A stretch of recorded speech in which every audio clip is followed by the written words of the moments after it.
La journaliste sportive Isabelle Iturburu qui va remplacer Nico Saliagas à la tête de 50 Inside sera l'un des visages de la Coupe du monde du rugby sur TF1. Rencontre.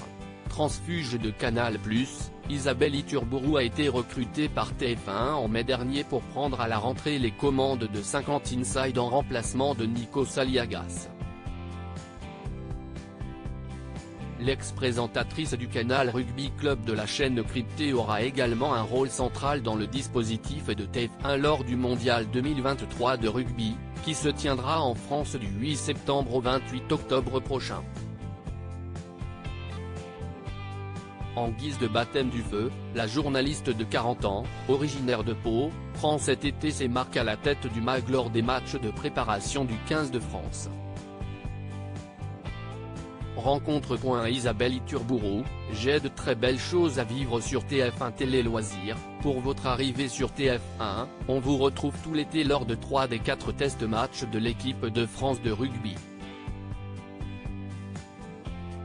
Isabelle Iturburu, avec tout le trac et l'adrénaline que j'aurai lors du lancement du mondial, si est une bonne préparation.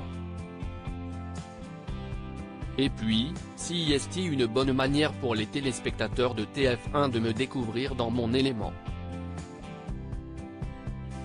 Après 14 années sur Canal+, qu'est-ce ce qui vous a motivé à rejoindre TF1 ? La réflexion a pris énormément de temps. Ça a été émotionnellement très dur mais c'était le bon moment. J'avais envie de nouveaux challenges et j'ai de très belles choses à vivre sur TF1.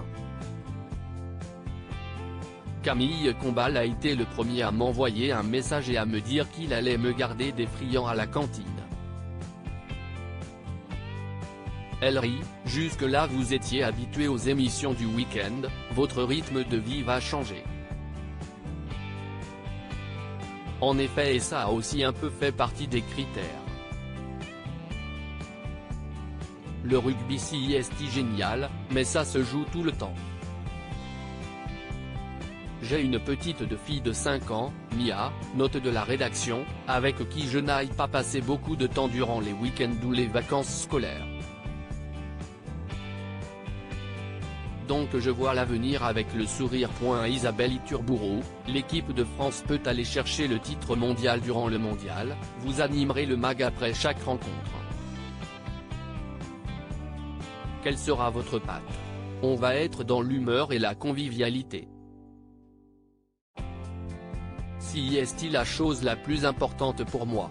Ensuite, je veux ouvrir le rugby à encore plus de monde car même si est un sport populaire, ses règles sont difficiles.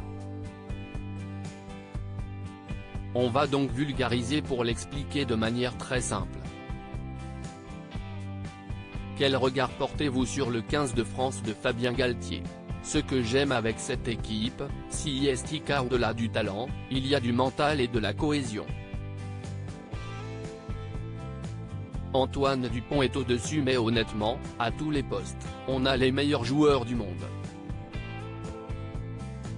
Je touche du bois mais la France peut aller chercher le titre. Je rêve que l'on parle de 2023 comme on parle de 1998 pour le football.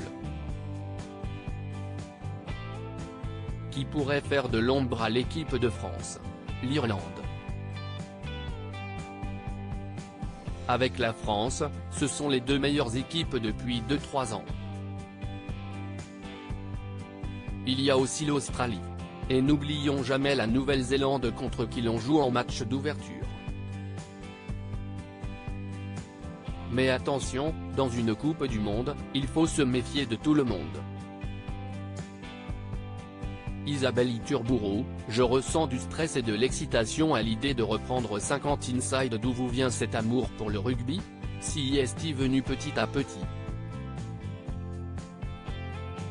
Les samedis du tournoi des 5 nations, l'ancienne version du 6 nations, note de la rédaction, mes parents qui étaient épiciers s'arrêtaient de travailler pour regarder les matchs. À l'époque je ne comprenais rien aux règles et ça m'énervait car ils piquaient la télévision, donc je n'avais plus de dessins animés.